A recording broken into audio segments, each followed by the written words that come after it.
On your way up here, I was talking to my daughter, who's 14. She's on Instagram. And I said, look up Rodney Norman. And she just started laughing a little bit. Just at your presentation.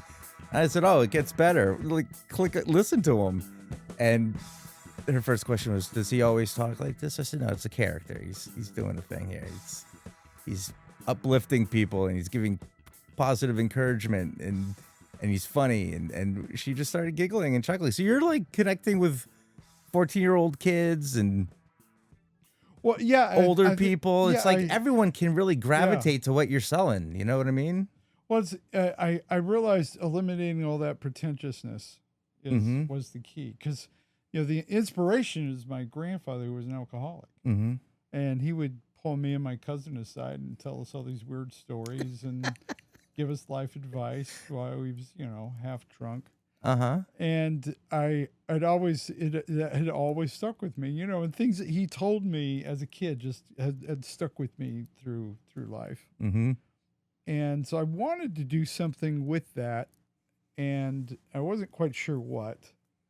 I'd played around with different iterations and stuff, and then one day I'm watching a friend of mine on Instagram, who, this guy is good-looking dude. He's very wealthy, swimming pool, drives a Ferrari, married a hot wife that's I can't remember. She's I think she's a doctor.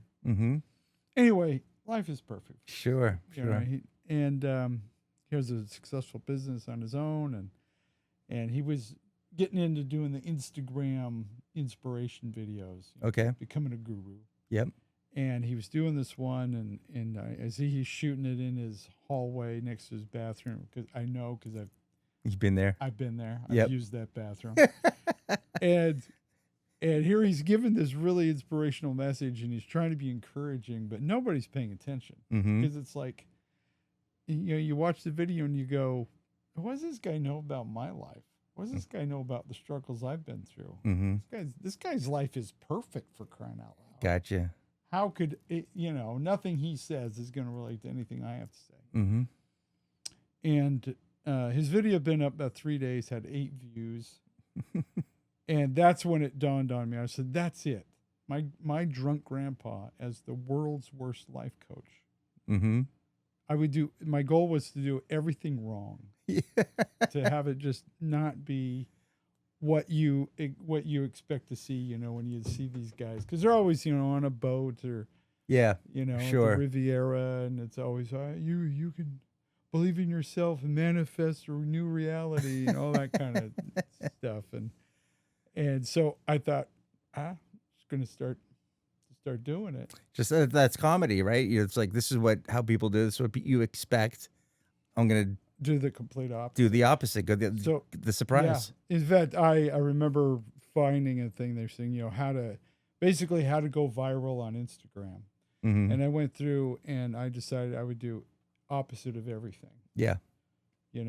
So I have some of my videos, especially when I first started, because my house is right next to a busy road. And so I'll be in the middle of the woods. You think I'm out in the middle of nowhere, but then you hear an 18-wheeler come screaming. The air brakes. Yeah. And I just leave it in. Yeah.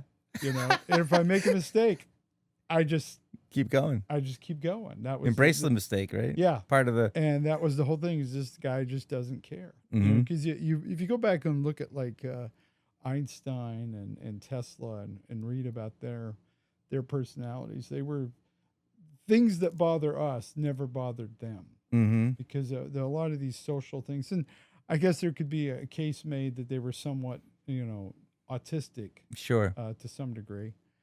But I think it's just that hyper focus of what's important and the ability to disregard everything else. Yeah.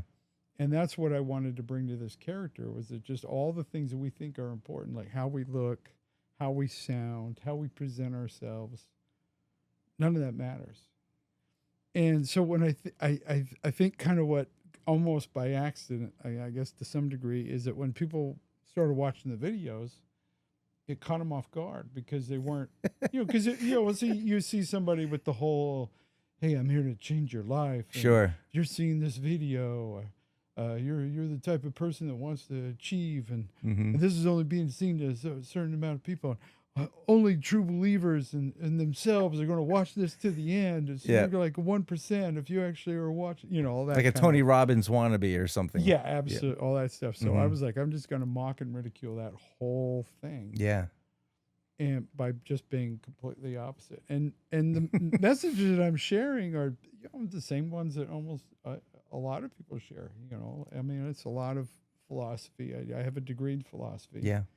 So I'm drawing from that, and I've just always been into kind of motivational and inspirational stuff, and I was just like, let's just dig in deep and go for it. That's awesome. So you're hilarious, and also you're very intelligent, and you have a philosophy degree. You studied philosophy. And you've brought it into the comedy, and I think they marry very nicely, especially with the way you present it and your character.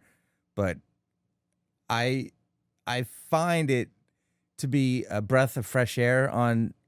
I'm not a doom scroller, but I think everyone's guilty of, where'd the time go? 20 minutes just went by, and absolutely. Morning coffee, if I'm not having it with my wife out on the porch or something, I'm on Instagram or the news or something, all negative stuff. I know it's not a great way to start the day, but I haven't trained myself to do it otherwise. And the way the algorithm works, it's like, this spiked your blood pressure. This one irritated you a little bit. Let's give you more of that. Yeah, let's get more and more. And then when I start realizing, oh my God, all I'm looking at is the Strait of Hormuz, I'm like, I gotta change the algo, right? And then something like you pops up, and I remember the first time I was introduced to you, I just went down the wormhole. It's what I needed, Like, I mean, on a serious note, I've had my struggles with depression, and I'm like, this is just you brought a smile to my day, exactly what you're trying to do. Like, I feel like you're trying to make people laugh just as much as you're trying to make them, shrug off the stuff that doesn't matter and have a good day and be confident in whatever you do. Absolutely. A lot of the stuff that we worry about, it never happens. A lot of the things that we get upset about and concerned about, we know how to solve all of our problems. We just, for whatever reason, we hold back. And I like to point out to people, sometimes you're just addicted to being miserable. Maybe that's what makes you happy, is being miserable. In a weird way. And I remember doing a video about that. I had people go, I realized that was it. That was it. I liked being miserable. And as soon as I admitted it, I stopped wanting to be miserable. Yeah. That it was, and that all these mechanisms that we have going on in our brain trying to get us through life, when we understand what's really happening and use it to our advantage, we can overcome all kinds of things. Absolutely. Humans are very resilient. And we're also pretty simple people, like... Absolutely. You were talking earlier about why people don't do things or fix the problems, or what, the things that aren't important, or like what people think of you, or, people don't think anything of you, right? They don't. They have their own. That's kind of a big ego to think everyone's thinking about, me and what I'm doing. Everyone's looking at my shirt and wondering if I'm, if this is the right style, or everyone's, what I said in that meeting. People are, probably processing that, and I'm either really smart or really dumb. No one cares, because they're worrying about their own lives, right? Yep. I mean, isn't that a fact? Isn't that like, absolutely? And we just don't grasp that, right? Which you remind us of that. Yeah, and like I said, looking like a complete disaster is the goal. Is like there's all these things that we think looking important, looking good, looking all this. None of it matters. It's never mattered, and we put so much importance in things that just in the long run just have no bearing on actual reality. We're all gonna die. We're all gonna die. We don't know when it's gonna happen. No, and life is short, and I've lost friends, and I'm only 50. And oh yeah. I had a friend just a few years ago that I played football with in high school, and we weren't hangout buddy friends, but we were, friendly. And then over the Teammates years, and- because of social media, we kind of kept in Oh, touch sure. with each other. And Yep. and he was the type of guy that he was into bodybuilding, and he was into just fitness and nutrition and just taking good care of your body. And that was what he built his whole career as, was on that. And he passed away of a heart attack at like 53. I was like, how, of all my friends, who's going to die from a heart attack? He was never going to be on the list. Yeah. Well, that's why I don't work out or eat right. Well, I think there's a lot of just learning to just enjoy life, not trying to be so intense. I Absolutely. saw these super bros, alpha males. Oh, gotta take life by the horns. Yeah. And I'm like, dude, you're no. It's I remember, like I said, I played high school football and stuff, and was involved with the college team too, and just being around that mentality, it was like, it just dumb, Yeah. It reminds me of one of the favorite reels you have, where you're saying, "Hey, go out and be, get stuff done today, or whatever." And it's like, and be awesome, and if you don't get it done, and you're not awesome, it's okay too. You just do it tomorrow. Yeah, Like, yeah. Just give people permission. Like, just do stuff. You get some stuff done. Cool. If you don't, yeah. take and chill out and relax and have a good day. There's nothing wrong with any of that. Do you ever have a bad day? I mean, you're a human too. Well, so I you mean, can't- I have things that happen to me that I'm not pleased with. Mhm. I've been through some very close deaths of friends, and Yep. my daughter, a son. Mhm.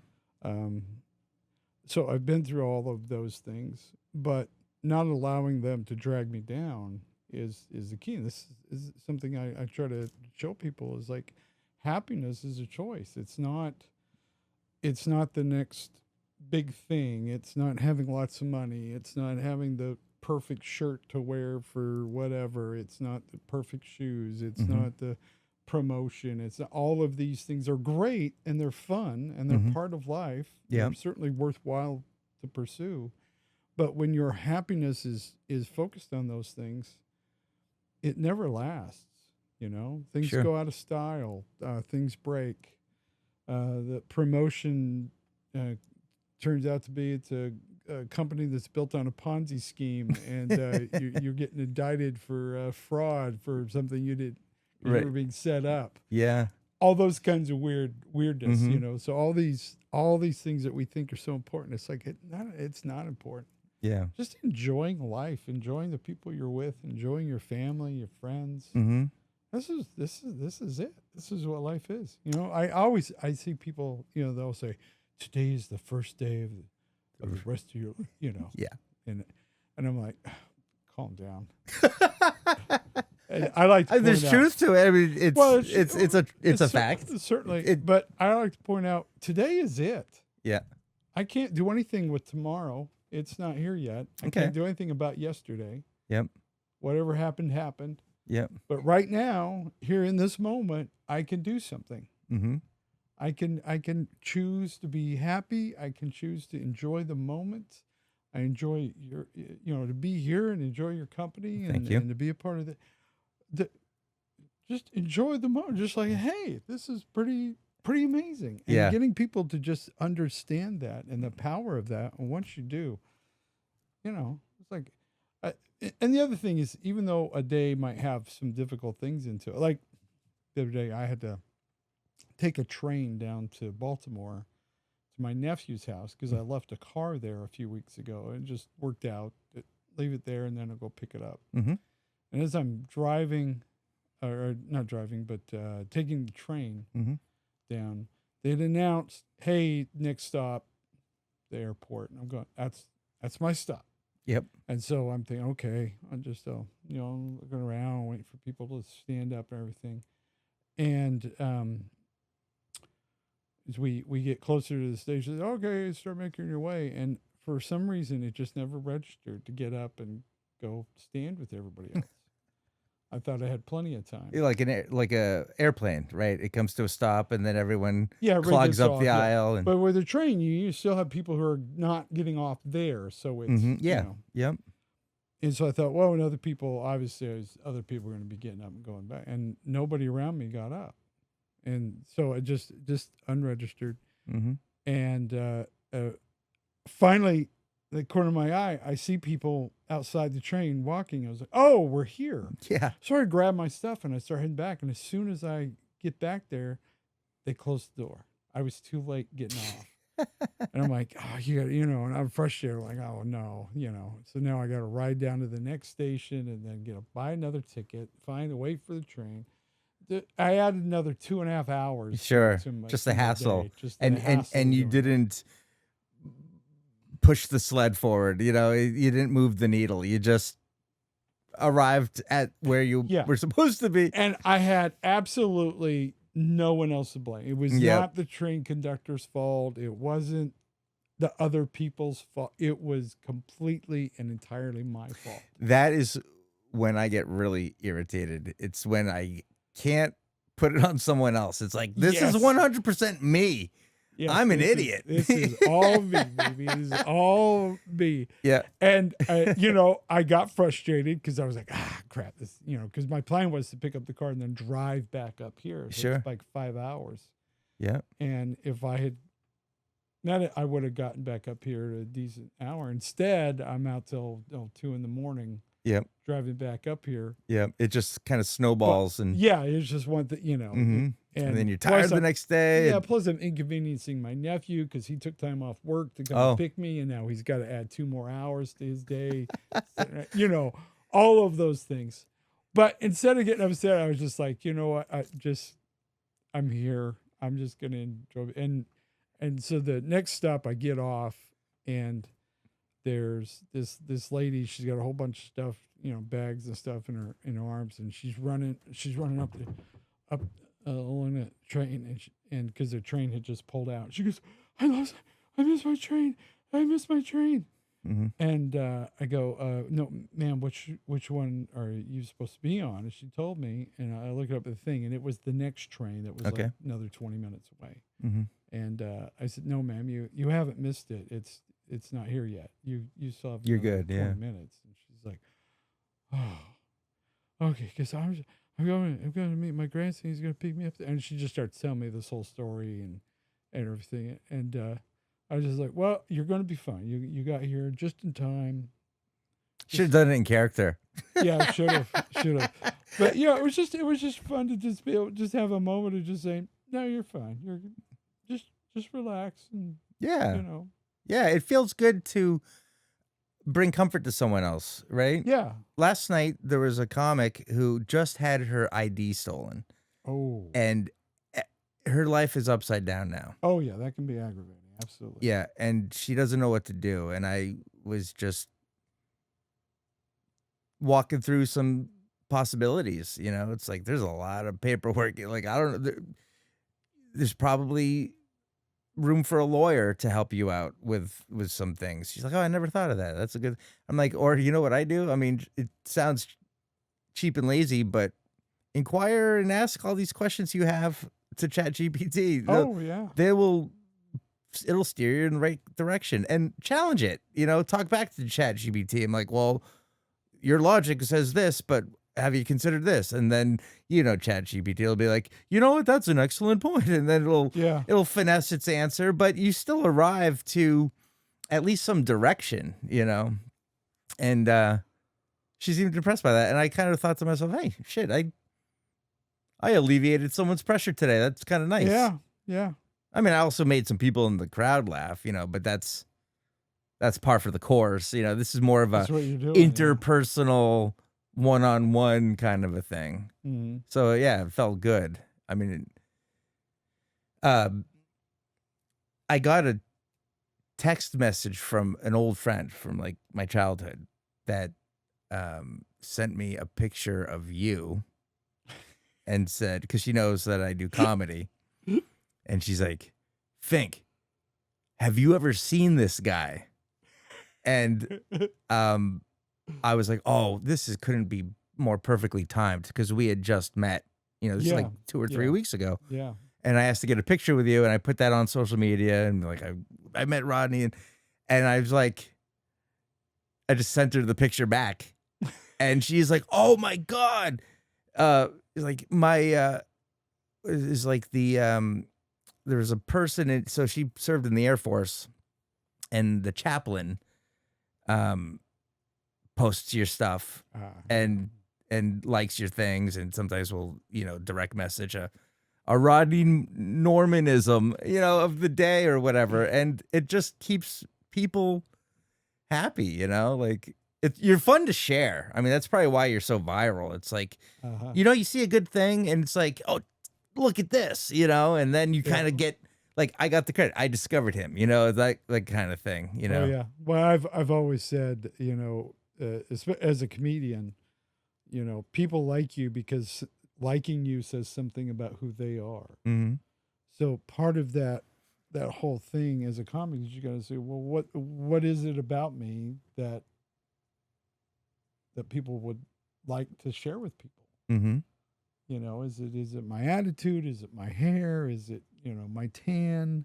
What is it about me that other people want to share with other people? Yeah. And these messages, I always keep them safe for work. I'm just not a profane person. I just never been. You're PG-13. Yeah, PG-13 at the most. Yeah, PG. I mean, I get, as I say, I'm not dirty, but sometimes I can get naughty. Sure. Yeah. Always pretty much TV clean. Always. Yeah. When it comes to your home, good design is about more than how it looks. It's about creating a space that fits the way you live. That's what Winslow Design has been doing for more than 20 years. This award-winning residential architecture firm has been recognized in House Beautiful, the Boston Globe, Good Housekeeping, and more. Whether you're planning an addition, a renovation, or building your dream home, they'll help you turn your vision into a space that's beautiful, functional, and uniquely yours. Visit winslowdesign.net to learn more and see their amazing portfolio. When I'm making something, one thing that I always keep in mind when I'm making a video is I'm only making that video for one person. Oh. Instead of thinking it's for everybody, I just think of one person that I'm sharing this message with. Is it just an ambiguous person, or is it a specific? Specifically, when I first started, it was my cousin Jeff, who took advice from your grandpa as well. Yes, because when we were kids, he was my first audience. He was my sounding board for all the weird stuff that I would come up with, and vice versa. We had a really cool relationship because we were just a year apart in age, so we're very very close in that regard. Yeah. We spent a lot of time together. We were into the same movies and the same. You're best friends. Yeah, we really were, and so, so when I'm making videos, I'm thinking about making him laugh.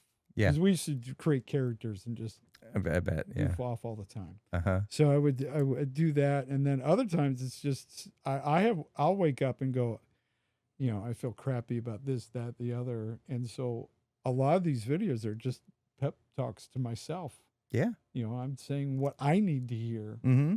And then I just share it with the world. And because I figure if I'm going through difficult times, other people are as well. So, yeah. And yeah. I find a lot of the stuff, with every day is just being bored with life. I tell people we're not really depressed. We're just bored. There's definitely something to be said about that. I was just went up to upstate New York with my son to do some fishing.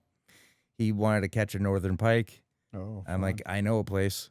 I used to go with my grandparents to Colton, New York, on the Racket River. So we went up there, and we got one. He got one. He got a 29-inch, 6-pound, big guy. Yeah, and he jumped out of his skin. I mean, he fist pumped and he's like, I caught a pike, like yelled it across the lake. And he was like, you thought the kid scored the game-winning touchdown, and he was almost like in shock with the, oh my God. And it was just so, it was awesome. It was really good. And that's, it brought me back to like, okay, this is the important stuff. This bonding, this is a lifetime memory he'll have forever. And then the other thing I was thinking about, just you sit around the campfire, things are rustic. You're sleeping on the ground. You have the comfort of an air mattress, a pad or something. But, you're cooking, you're starting a fire, like very primal things. All this stuff is just not even, you go to the grocery store and get your food. Yeah, not necessary at all. Yeah. But it is. Yeah.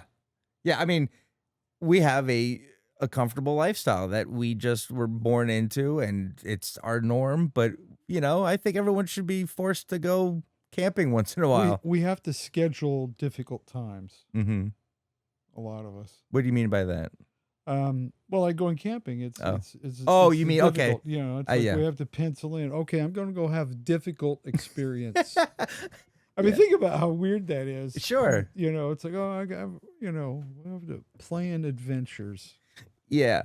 Like you see these movies of like take place in the early 1800s or something, westward expansion, and colonists moving, building their own houses out of the raw materials that are available there. And the sacrifices people make, and villages popping up in random places. It's only accessible by stagecoach. I mean, who's showering? Nobody. Like, what's a shower? Just these things, like dental care. Like, there's the things I like when I watch these movies. I just think, like, I try to read between the lines. Like, wow, living back then. I mean, anything could kill you. It's like, oh yeah, you get any one of the 10,000 things you could catch these days. There's penicillin, or there's some, doctor visit and an antibiotic, and you're good to go. I mean, back then, getting staph infection, staph throat could kill you. Yeah. I mean, and it'd take a couple days, weeks. It'd be horrible, So now everything's just kind of done for us. I mean, you can drive through, get a hamburger. You can go to the grocery store, pick fruits and vegetables from all over the world. Oh, yeah. Yeah. If you want to fly across the country, you can do that. You'll be at your destination in 6 hours. Like, do you ever think about that when I'm on an airplane? I'm like, God darn it, man. We're flying at 30,000 feet at 600 miles an hour to a place I've never been before, but I'm going to be there in 45 minutes. This is kind of neat. And I'm upset because they won't give me a full can of Diet Coke. Yeah.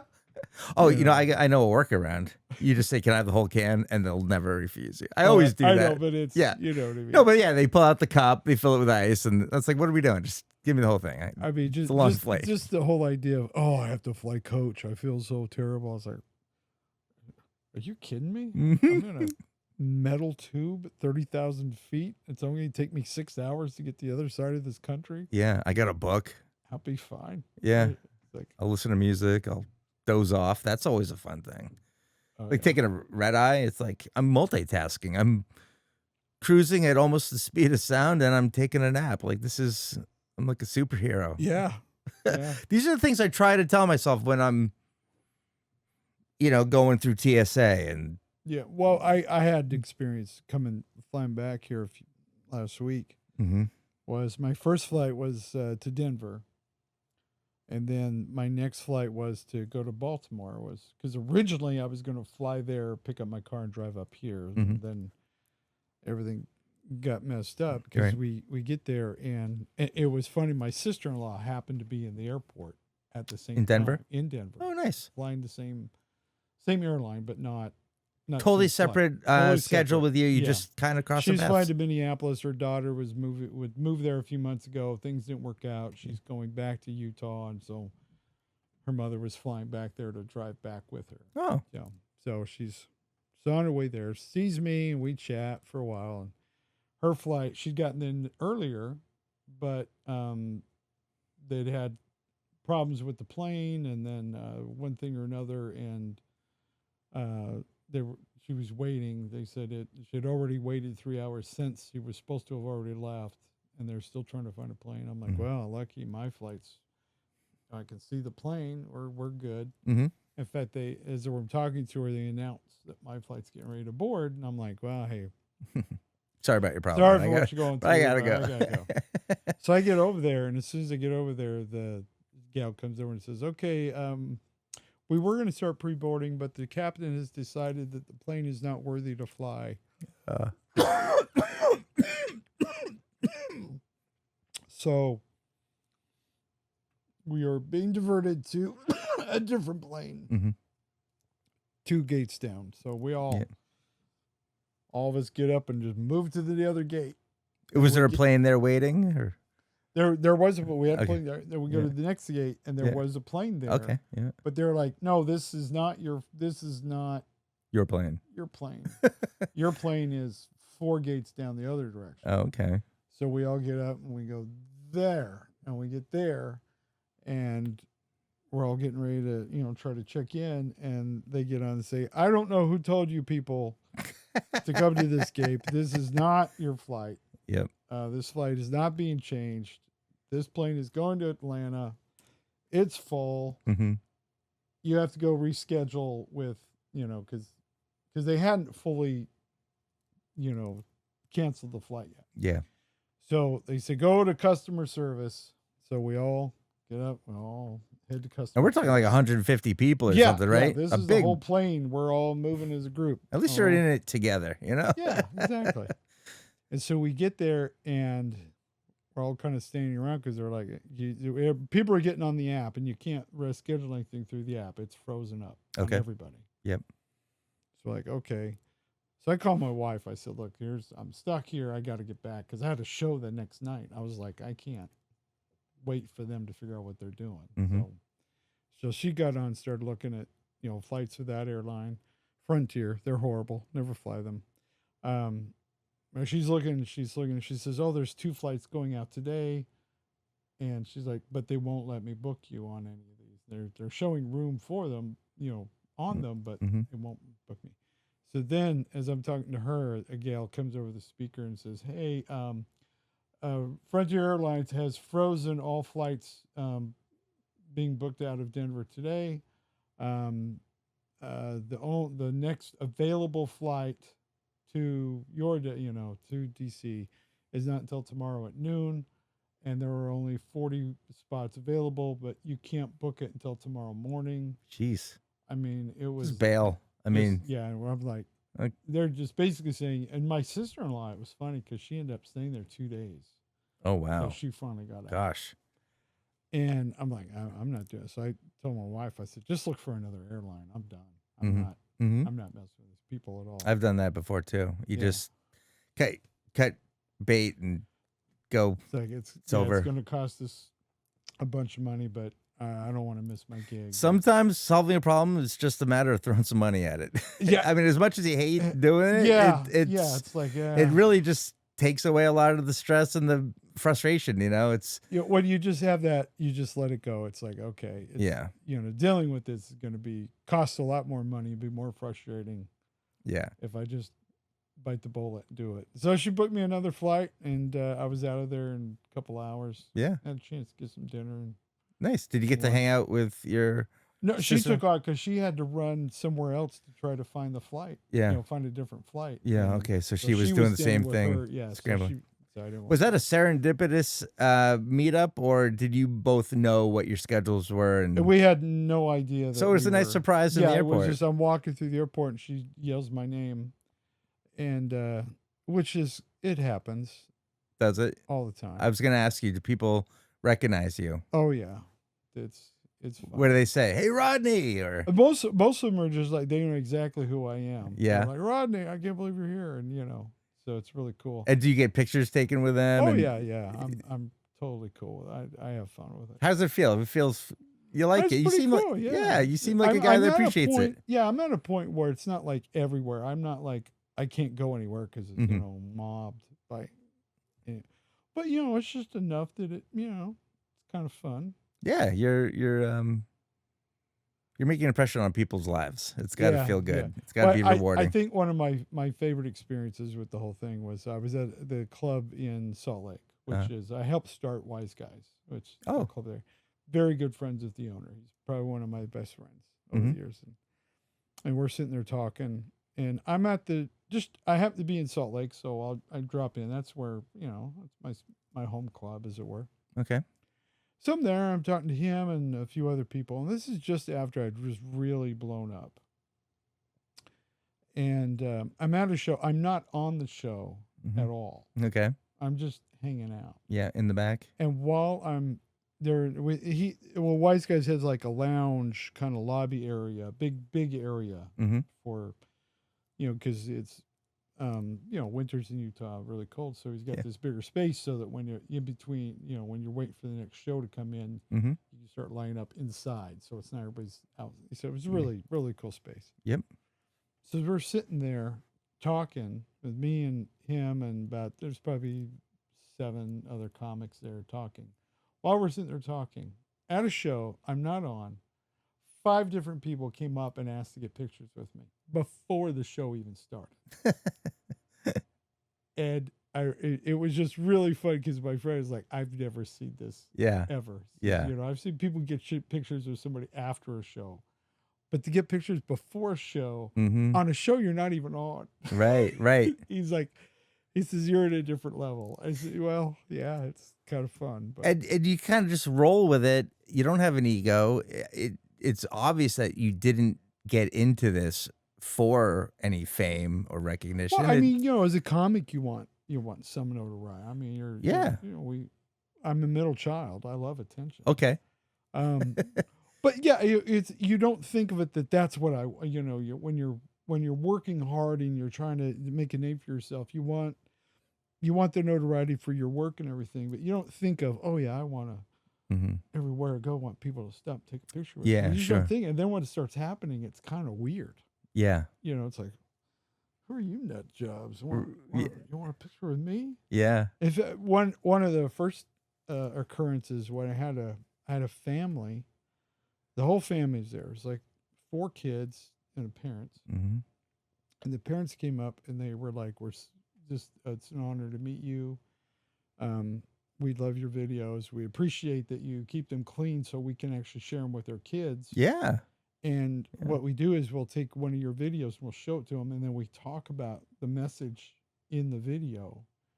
And it's been a lot of fun because we're teaching kids how to cope with life and deal with difficulties. And we just really love and appreciate you for doing that. And I was like, oh, that's awesome. I was like, my ego's. You're more than just a comic. Yeah. Yeah. And I'm looking at this kid. He's like, their oldest boy is 14.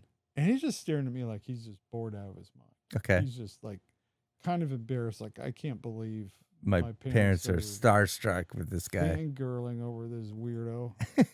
At least that's what it seemed like to me what was happening. And so they said, hey, can we get a picture with you and all of our kids? And I was like, absolutely, let's do it. Yeah. And as we're kind of getting in position, the kid looks at me and he sticks his hand out. He says, I'm really sorry. I'm very nervous, and I don't know how to act or respond. This is the first time I've ever met a famous person before. And it just struck me like, and at that point, Tim, I was like, oh, come on, I'm not famous. Yeah. I'm just a normal guy, blah, blah. Yeah. And then that's when I realized this is a big deal to him. Sure. Yep. And it was like, oh, and I thought, who am I to deny this? Right. Right. So I just leaned in. I was just like, well, look, it's the first time I've ever met you. I'm a little nervous myself. Oh yeah, good. Sort of, Yep. Or cool. And then he just got a smile, and then we took the picture, and it was like from that day on, I was like, I'm never doing the please, I'm nobody. I was like, just drop it, just accept that. Except if I'm a celebrity in their eyes, I'm going to be a celebrity. Sure, just be gracious. Enjoy it and just make it as awesome for them as I can, and just enjoy, embrace the moment. I love it every time. That's great, because the worst thing you could do is be like, beat it, I'm eating, or like you just contradict what you're presenting, and that's one thing, because I've had times where I'm having troubles with just life in general, and flying somewhere, or stop at a truck stop somewhere, I'm driving somewhere and having issues, and and I'll have somebody come up and just, I just love your videos. And it's like, I could justifiably just say, hey, leave me alone. I'm Yeah. but I just choose to just let that, hey, this is the payoff. This is what you've been working for. You know, this is, in spite of things not going the way you want them to go, things are still going pretty good. Yeah. You know, so I use those opportunities to kind of bring myself back to, hey, just enjoy this moment. Yeah. Because this is a cool moment, you know. Absolutely. This is the first time, probably the last time I'm ever going to meet this person. Yep. You know, I had one time, craziest deal. I was at a truck stop in Nevada, and I was on the phone talking to my wife. And I was just kind of killing time, just, you know, kind of just taking the opportunity to not be driving. Yep. You know what I mean? So we're there, and I'm just kind of wandering around looking at stuff and talking to my wife on the phone. And there's this guy, big, tall Navajo kid. He's like in his 20s, big, tall, just, you know, burly kid. And he just keeps staring at me, and I'm thinking, what's this guy? You know, what's his deal? You know. And then he finally just looks at me and he goes, "Are you the guy from?" Yeah.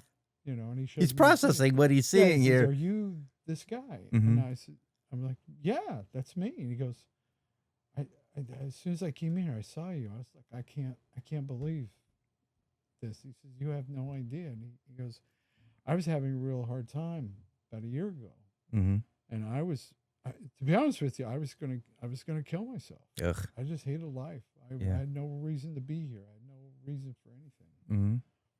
And I saw one of your videos, and it just kind of was like a kind of a gut punch. A redirect. Yeah, and he says, I realized that I was allowing myself to think things that I really didn't fit, you know, it really wasn't what I wanted. Yeah.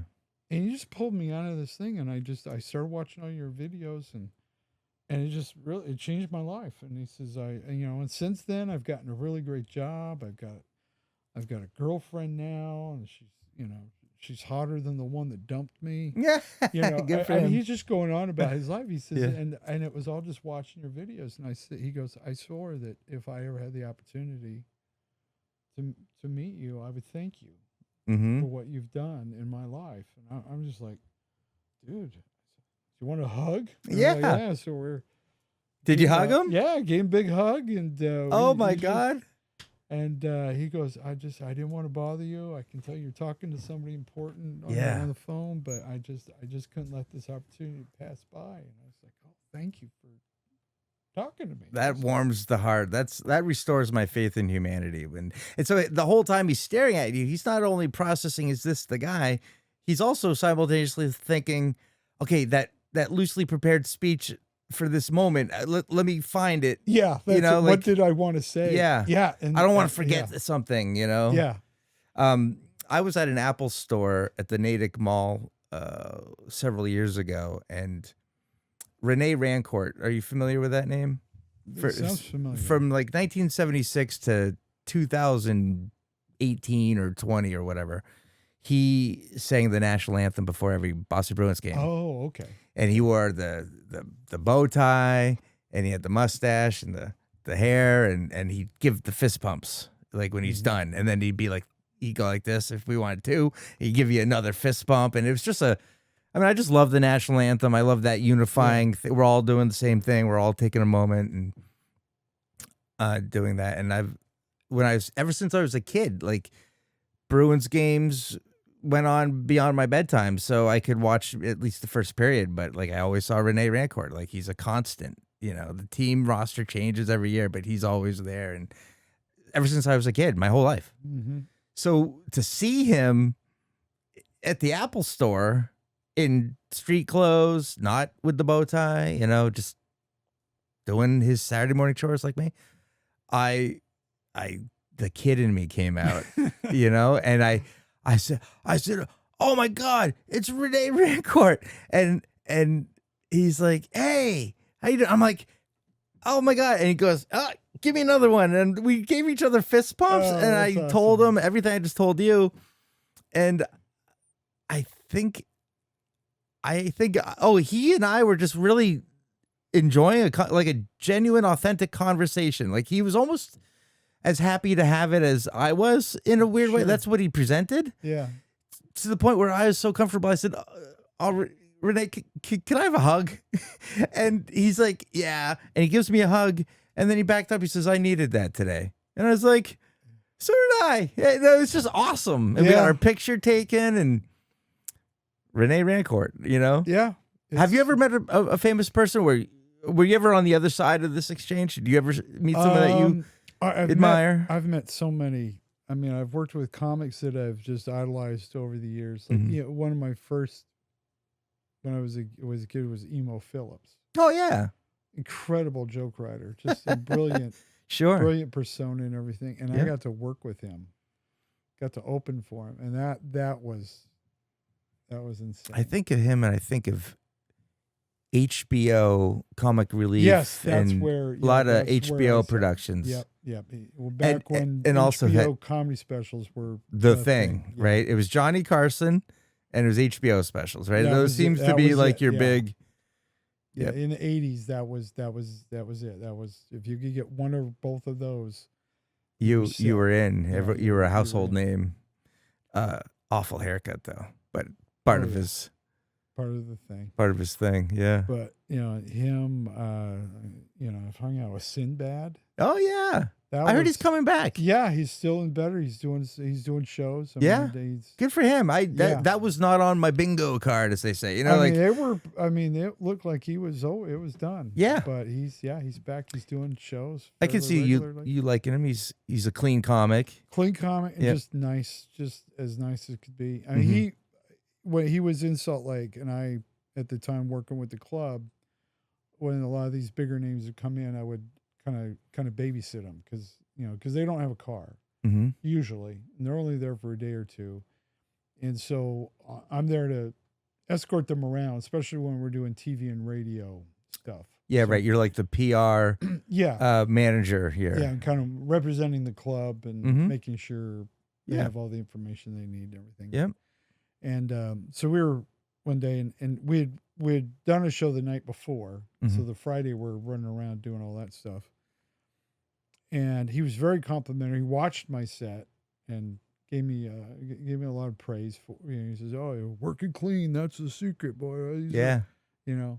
And so we had a good time. And then he goes, "Well, you want some lunch?" I go, "Sure." And he goes, "Well, I heard about this one place here in Salt Lake. Lambs, I think that's what it's called." I said, and I'm thinking, this is like $200 a plate. Oh, okay. Kind of place. I mean, this is. I knew exactly what he was talking about. Sure. I'm like, that's a little out of my price range. Come on, it's my treat. I'm Sinbad. And I mean, I didn't bring up the price. I was just like, well, I mean, this is a place I would never imagine ever getting to eat at. That kind, it was, that kind of deal. It was, come on, let's go. Yep. And we go over there, and it was like, we had lamb, those big, the big chop, like tomahawk, the tomahawk thing. We had a couple of those, and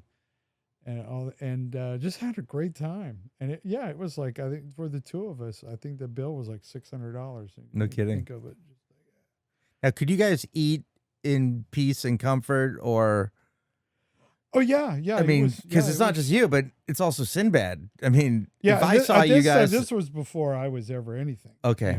And but no, he had a few people that would notice him, but for the most part, it's funny because people will see you, and I've experienced this, but they don't associate that that's really you. Yeah.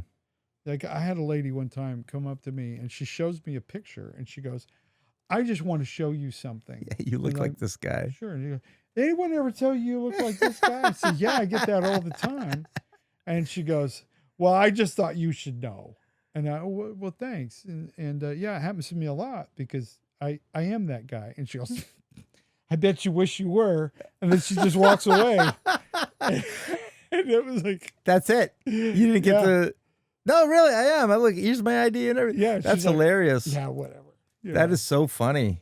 And a lot of it is people will look at me and go, "Why are you at the Dollar General here in Shelby, Idaho?" Yeah, right. You know what I mean? Right. Like, That is the so they're airport is just like, understandable, but yeah, but these like little niche places. little town in the middle of nowhere, you couldn't possibly be that guy. Yeah. Yeah. You know, so I get that.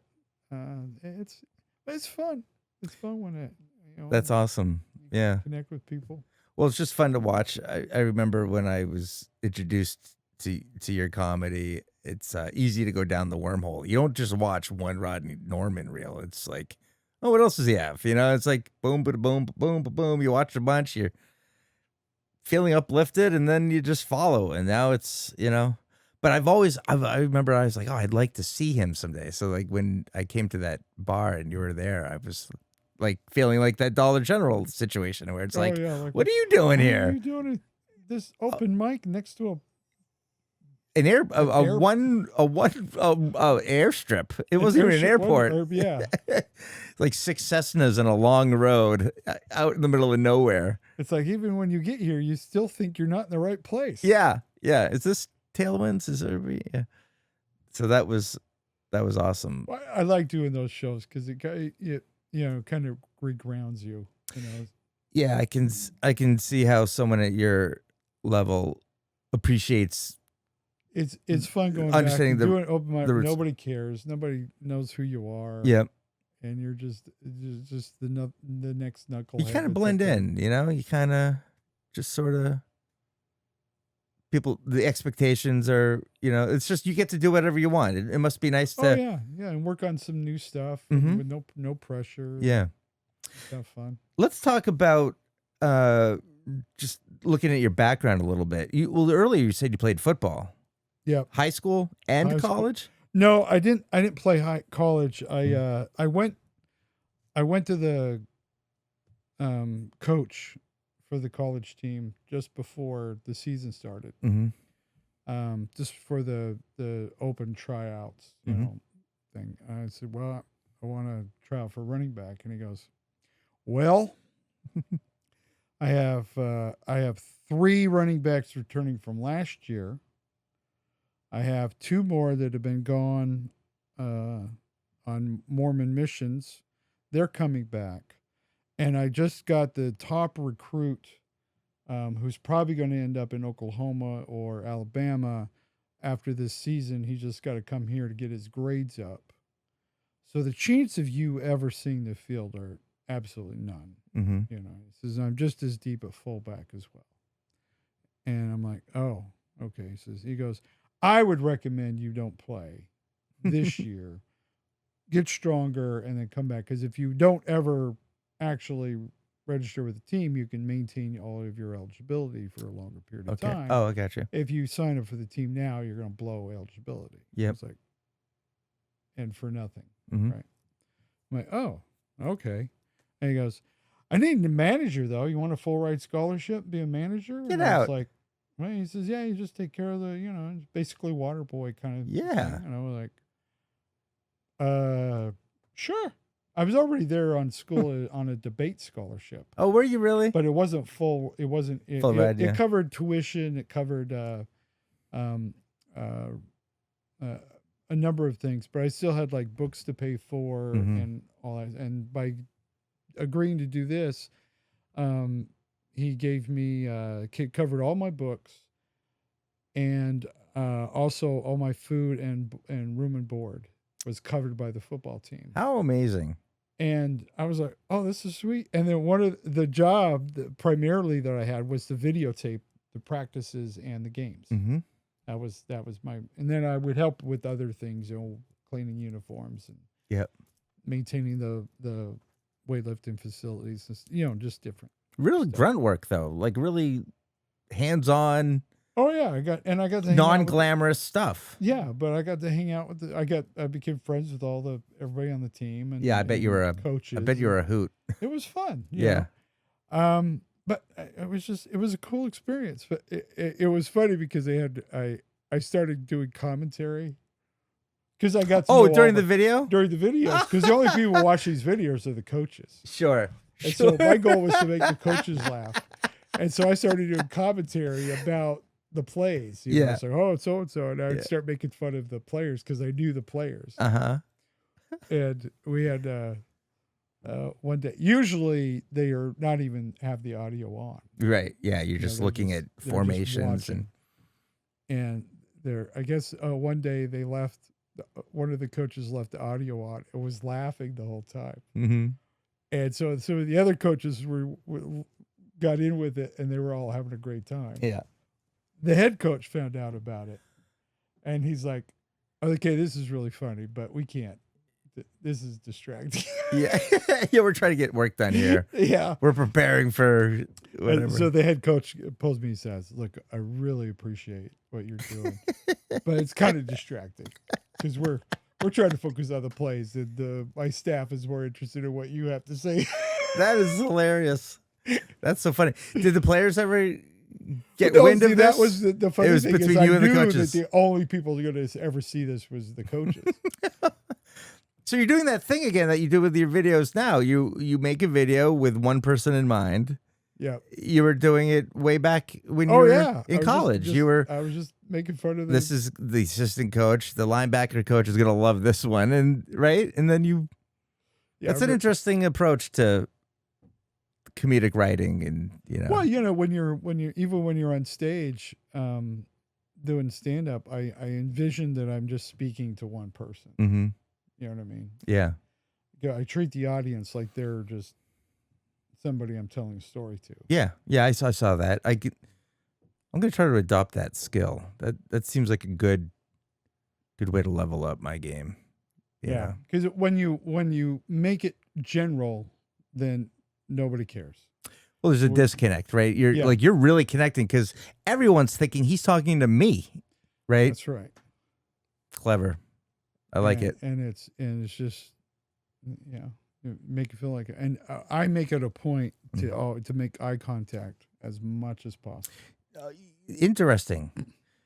Because I've heard so many varying, I guess it's whatever works for the person, but Steve Martin says never look at the audience. And I've heard other people say just look across the audience to the back wall, like across, just above their heads. And there's logic and reasoning behind all these things. But I was really kind of like perplexed by hearing Steve Martin say that. Well, he was also performing for auditorium. I mean, he was selling out theaters. Sure. He was selling out stadiums. Sure. I guess he's coming from a different level.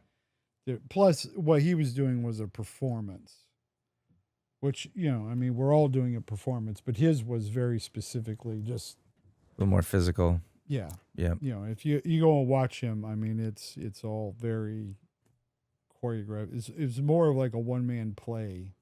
Yeah, sure. Kind of thing. Yeah, that's a good way to put it. I'm brilliant. Yeah, sure. But comedy's changed a lot, especially since then. Mm-hmm. Now I think audiences want more of that personal thing, especially with the whole advent of every comic posting all their their crowd work. Mm-hmm. And so now audiences who don't know comedy that well, that's what they think all comedy is now, is all. Yeah. And I think to some degree that's what they want. Mm-hmm. They want to be able to go and get roasted or made fun of in front of people. It's just a different mentality. Yeah. Yeah, there's definitely a segment of the audience that thinks that, but I'd like to think that most people just want to hear your set. I think so.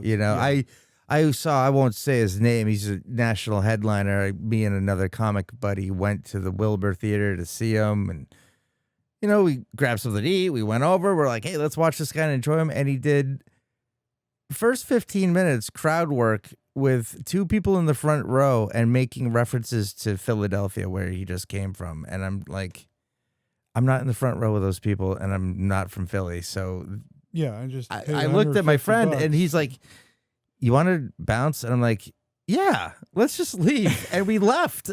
We left. Yeah. I'd never done that. I'd never walked out, but this guy was like, kind of a big deal, and I found let me down. Quote, I found a quote of Phyllis Diller. Mm-hmm. And she said, she goes, I specifically do not like to do crowd work because I think if people pay to come and see me, they want to see comedy. They want to be entertained. They don't want to watch me have a conversation. Sure. You know, Yeah. She's like, I come on talk shows to do that. If you want to see me talk to somebody, Yeah. come to, watch me on TV. Yeah. But if you come to one of my shows, you're going to be entertained with, she's like, I have well prepared, incredible material, but we're going to for years. I think that's what you want to see. Sure. Not, me asking people where they work. I want to see the battle tested stuff that you worked out from concept to stage worthy. Yeah. And I've told other comics that I said, I don't do crowd work, not because I can't. I mean, there's the times you have to. Sure. To deal with hecklers. Be in the moment. Yeah. Yeah. Be in the moment and have fun. I'm fine with it. I don't, I'm good at it, but I don't want that to be my act because I got other stuff that I think is a lot funnier than anything I'm going to get from finding out, Ed, who's a pipe layer, from sure. It's like, it's just silly because it's like, that person's having a good time, but the rest of them are going like, yeah, right. I feel like I got babysitters. I had to pay for parking. Yeah, now I'm eavesdropping on your conversation. And I'm here listening to you talk to somebody in the front row about cheesesteaks. I mean, it's always like, are you two together? Or what do you do for work? Or where are you from? It's always the same. Like these are your starters. I'm like, no. That's just me as a consumer of comedy. I'm like, and that's it's I guess, and look, there's people who make a career of whatever works, and there's an audience more power for it. To them, but I'm like, I would rather do my stuff. Yeah, sure, you know what I mean? Sure. Okay, so football, you were an accomplished running back in high school. No, I was a lineman. But offense or defense? I was offense and defense. Oh, you played both sides of the ball? Played both sides. In one game, or you transferred? Yeah, when I got to play, I would play both sides. Oh, wow. Usually. Now, take this in the spirit that it's intended, but you don't have the size and mass and frame of a lineman. When I was in high school, I weighed almost 300 pounds. Get out of town. I was huge. Wow. I was benching like 350, 400 pounds at one time. No kidding. I could squat over 500. What? I mean, I was a big dude. I was. You were big boned, strong, like an ox. Yeah. I mean, you look like very fit and healthy now. And the thing is, I knew I was too short. I'm only 5'11", right? 5'11" and 3/4. Yeah. Why don't you just say 6 feet? I feel like I just put some heel inserts in and bam, pretty much problem solved. Well, and I knew that to be a lineman, there was no way I was going to, go on and play line at that height, And I'd always wanted to be a running back. But what happened when I started playing football in junior high school, I was bigger and taller than everybody else. So they made me a lineman. Mm-hmm. Well, that worked out for the first 2 years I played. I was one of the biggest kids on the team. But by the time, sophomore, junior year, I'm just average. Yeah. I'm just fat, I mean, I was still strong and I was still big, but I knew I was too short. Mm-hmm. And I'd always wanted to be a fullback or a running back. And so my junior to senior year, I decided I'm going to do it. And I was about 285 pounds at the end of my junior year.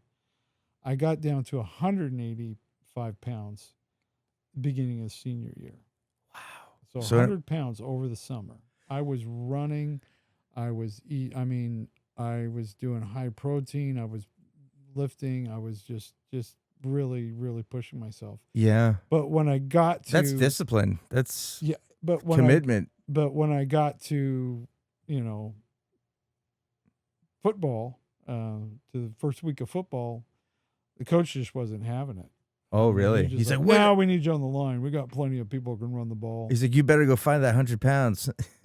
Because you're going back to the line. And now, now I'm at a lineman at, 100 pounds less than I was the year before. and Maybe you could be an edge rusher was now just- at that point. Or? Yeah, all I ended up doing was being a backup for. There was a guy on our team called Eli Herring. Mm-hmm. He went on to play at BYU, and he won the Outland Trophy for the best lineman in the country. I think he got it a couple times. Mm. He chose not to play in the NFL. In fact, wrote a letter to every team in the NFL: "Do not draft me. I'm not going to play." Really? Why? Just for religion. He was a very religious guy. I knew him. Fascinating. I was friends with him in high school. Mm-hmm. He ruined my career in football Mm-hmm. because the beginning of my junior year, I was playing both sides, and I was starting to get a lot of game time. Mm-hmm. And we were practicing, and they kept putting me up against him because I was strong enough that I gave him a challenge. Plus, I was quicker than he was. Mm-hmm. So I was exactly what he needed to, Work on his game. work on his game. Yeah. And we were doing these stunts where the linebacker would let me know which hole he was going to, Mm-hmm. and then I would take the other one, and so he would. Mm-hmm. And so we were supposed to do this thing where I go the inside, and then he was going to come around the outside. Mm-hmm. So that we basically have two of us going at Eli. So he has to make a decision to either get me the inside or get the other guy on the outside. Yep. But when I darted in, the linebacker clipped my foot as he was trying to go around me. He clipped me, and so I tripped up and landed at Eli's feet. Eli at the time was working on a thing called pancaking, where if somebody fell down, he would just drop on top of you. Oh, just dead weight. Just dead weight. Oh. Just, because it wasn't considered holding, Okay. but it was holding without being holding. Yeah. It was a. Yeah. So- And so he drops, boom. And the way he landed on me, he twisted me up, bruised my liver. Oh, Jesus. I turned yellow for like 2 weeks. Internal, like you looked like a Internal Simpson. damage, and then twisted my ankle so bad that I had to use a cane for several weeks. So I was High school with a my cane. junior year of high school. A yellow kid with a cane. I played in 2 games, and that was it. Ugh. The rest of the year, I was just basically a ball boy. Yeah.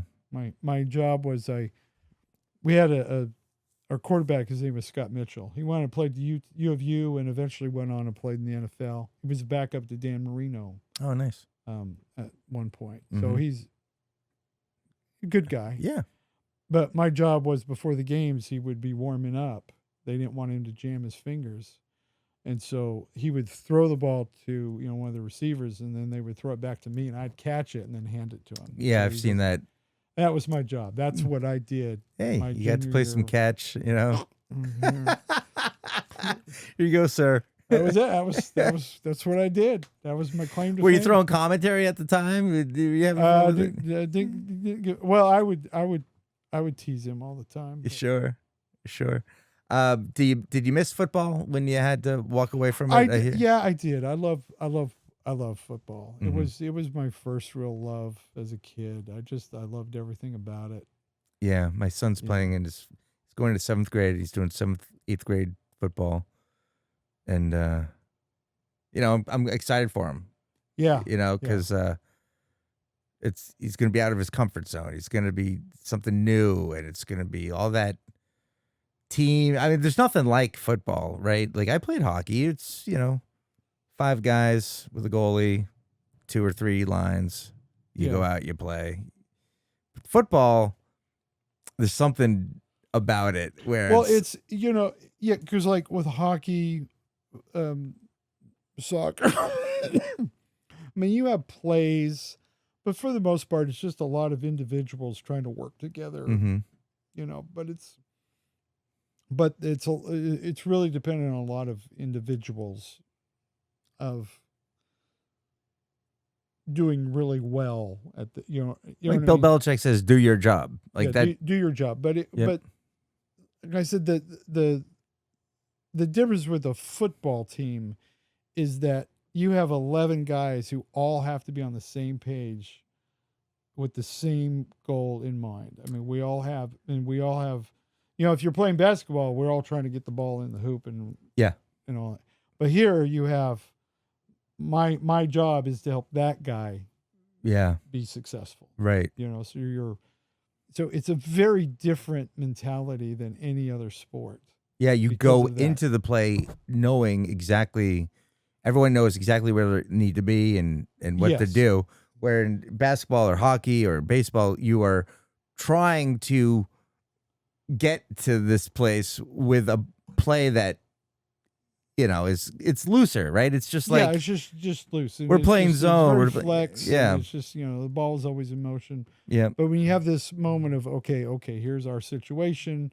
We've got to get at least 3 yards to get our first down. We're going to go here. And it's all, who you're up against. And I mean, there's so much going on. Mm-hmm. There's so many variables to it. yeah. That it's just, it's like, it's really, it's a chess game. And Yeah, that was absolutely. something that always appealed to me, was just, it was like reading about the history of football, that's the concept. In fact, why we called it gridiron is because originally it was patterned like a chessboard. Yeah, I saw that at Canton at the Hall of Fame. I'm like, that is the first football field that just looked like a big grid. Yep. You And know? that was the idea, was that it was like a chess game. Mm-hmm. That you're, and that was it. The other thing that I found funny was the idea of throwing the football it was a running game, right? Like you hand it off and you run. And then one coach said, "Hey, it doesn't say anything in the rule book about throwing the ball forward," and he did. And people were like, "Hey, wait a minute!" And it's like, it changed the game. Oh yeah, Made it a lot more fun. Like now we can watch AJ Brown go 30 yards and leave it all out there on the original field. conception was to take rugby and make it more strategic. Mm-hmm. Yeah. That was the whole goal. Mm-hmm. And so you're taking basically every play is a scrum. Yeah. Rather than just occasionally you have those moments in rugby where they would stop and scrum for whatever. Now it's like every time you stop, we reset. Exactly. And with the new set of circumstances, different downs, different yards. Yeah, it's great. Do you carry any of these lessons from the football field with you today? Do you kind of look back and go, "Yeah, it's my football background"? Like, I think just the perseverance, and just keep moving. Okay. The entire game can change with one play. Yeah. And I think it's just that having that mentality of, all of this will change is just one play. Mm-hmm. As long as you stay focused and don't let what's happened happen. Right now, the most important thing is what we're doing now, not what happened in the first period or what happened in this, against this team 2 years ago. It's like right now, this play, this is what matters. This is what we're focused on. It sounds like your golden rule is live in the moment. Oh, absolutely. Would you say it's fair to say? And I've been hearing that throughout the show. Let's talk about you're a United States veteran. Yes. You're looking. How are you doing on time, by the way? I've got to be in Shelburne Falls for a show at 8. Oh, okay. So why don't we just wrap it up with this? Okay. You're a U.S. Marine. Yes. Again, I'm gonna, like I said, you don't look like an offensive lineman. You don't necessarily look like a trained combat infantryman or killer. You know what I mean? Like the Marines, it's the highly respected branch of the military, and you look like a hippie. So explain this. I grew up with guns, but I was never really crazy about them. Or just hunting with them, or I didn't really like the hunting. I liked shooting, but I didn't really care for the hunting part. But no, the first Gulf War presented itself, and I was in college. Mm-hmm. I was working 2 jobs, going to school. Pretty set. I was, I didn't need to join the Marine Corps. But I had one day, I worked at a clothing store in a mall, and at the time I had just bought a new car that had a 5-speed transmission in it. My dad loved driving this car. Mm-hmm. Old stick shift. I miss those. Yeah, my dad was a hot rodder. He built race cars and nice. stuff. And so So he enjoyed driving my car. So he was always taking my car. And so him and my brother were been using my car, and they were coming to pick me up. So I'm there closing the shop down, and they come walking up to me, and as they're walking towards me, I just had this impression. You have the day off tomorrow, which I did first time in months. Mm-hmm. Between 2 jobs and going to school full time, I had a day I had nothing to do. Mm-hmm. And it was like, you have the day off, go join the Marine Corps. And it was one of those, it's like, you look around like, who said that? Yeah. You know? Yeah. But it was very clear. And I had such peace about it that I was like, yeah, I need to go join the Marine Corps tomorrow. Just like that. Just, that was it. That was, it popped in your head, never, 24 hours I later? didn't stew about it. I didn't obsess about I just like, go join the Marine Corps tomorrow. And so I did. I just walked into a recruiting station and told the guy, hey, I'm here to join the Marine Corps. And he about choked on his sandwich. Did you have this sort of presentation? Like no, I was for the most. Well, actually, I did have the longer hair at that time. Okay. But for the usually I've been clean cut. Yeah. Short hair and everything. Sure. But he was just like, okay, signed me up, and a couple months later, I went in, and like I said, it was my parents were floored. They were just like, my dad was like, okay. You're not the one we thought was ever going to go, would ever go in the military, because he didn't do military. Sure. We were not a military family. Mm-hmm. I mean, I had an uncle who had been in Vietnam, and I had a great uncle who was in World War II. Mm-hmm. They were both Marines. Mm-hmm. So that was my only. So you connection. have there's some family there's heritage connection. Connection.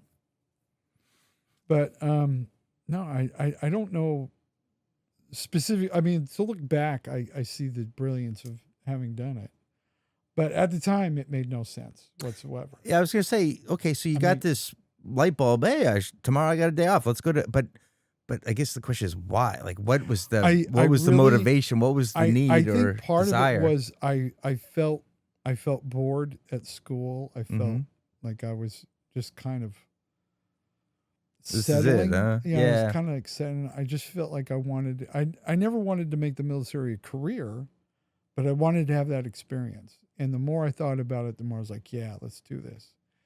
And so I never second guessed it. I mean, it was never like, oh, is this a bad idea? But I was like, no, this is what I'm supposed to do. How did you assimilate to 6 weeks of training? And but it's 13 weeks. Oh, it's 13 weeks. 13 weeks. Whoa. Absolutely.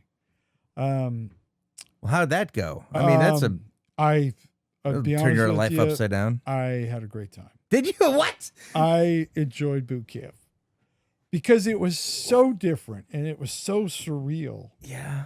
And I knew that it was temporary, so it was never like, oh, this is my life. Oh hell, no, this is terrible. I just embraced it for the. Because I felt like I really needed more discipline in my life. I needed, I'd always been fairly disciplined, but I was like, let's take it to the max. You wanted to challenge yourself. I wanted to challenge myself, and this was a great challenge. I mean, I really kind of built myself up about it. And then when I got there, it was not as challenging as I thought it was going to be. In fact, I looked for opportunities to challenge myself more in boot camp.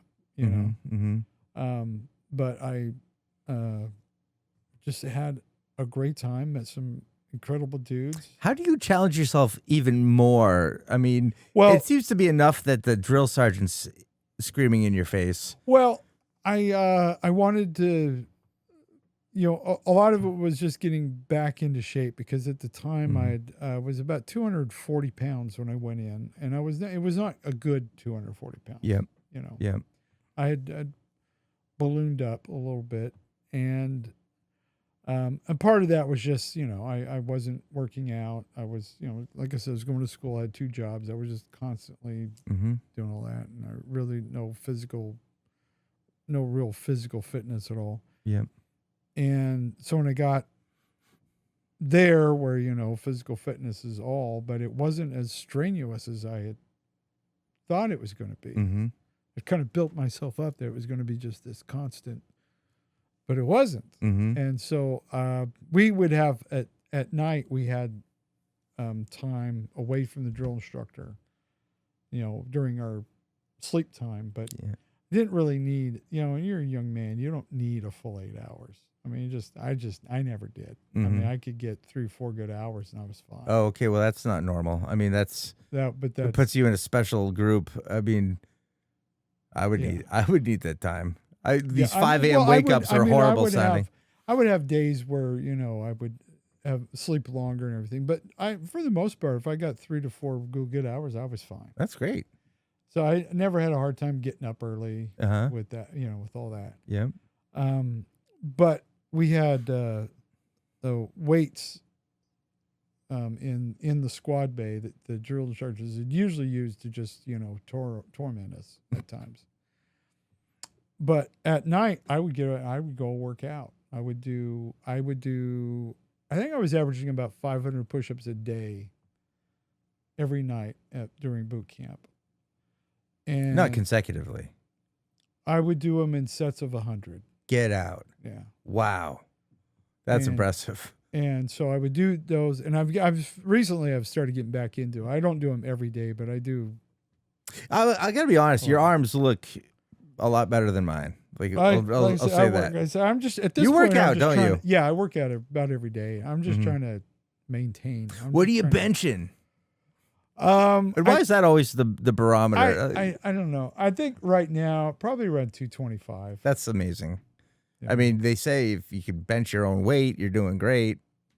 Sounds like you're probably around there. Yeah, I do. Good. I do like 3 days a week. I do my push-up workouts, and it's usually about 1,000 to 1,500 a day. Wow. On those. Yeah.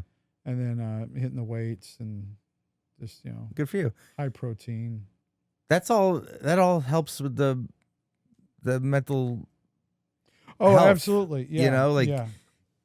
Well, get the heart rate up. Go get exercise. Mentally sharp for comedy. I mean, it's I think that's one of the problems I've seen with a lot of older comics is we sort of kind of get into our routine and don't really expand. It's like once you have jokes at work, you just keep using those over and over again. I've seen a lot of comics who I've known 20, 30 years still doing the exact same set that they did the day I met them. Sure. And I was like, I don't want to be that. Yeah. So I want trying to challenge myself mentally. And as your life is evolving, so is your perspective on things. Yeah. Back to the Marine Corps, you get out of basic and then now you're a Marine and you get to go see the world, I would assume. I went to Okinawa, Japan for a year, and then I also went to Norway on a thing, Thailand. Yeah. So I got to see the world, but at the time I also got married, started having kids, and I just started living life, but. So behind your comedy, you've got a philosophy degree, you've got the football acumen that you developed, you've got military training and world travel experience. I mean, this kind of, I guess, makes you who you are today. Yeah. And just like I said, I've just always looked at life as just a fun game to play and have fun. Just get out there and challenge myself, do weird things, have fun. Well, I had fun doing this. This is awesome. I mean, you're in my basement, It's like, do you ever see the movie Misery? Yes, I have. Okay, well, this is nothing like that.